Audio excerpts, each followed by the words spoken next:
այդ վերնագիրը կարդալուց հետո, որ կառավարությունը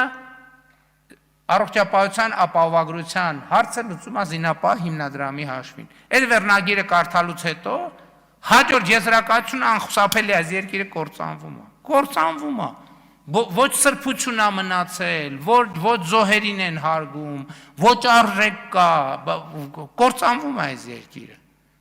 Որտեւ 21-րդ դարի մարդը մենք բոլորս մենք տեքստ չենք կարդում, մենք վերնագիր ենք կարդում։ Ու այդ վերնագրերի կարդալով, որ վերնագրերը կարդաց, միանշանակ կործանվում է։ Բայց այդ վերնագրերը կապ չունեն, ասում եմ, այդ ուրիշ կինոից է, այդ կինոն ավարտվել է։ Ոչ, պարոն Նազարյան, վստահեցնում եմ եւ երաշխավորում եմ, որ զինապահ հիմնադրամի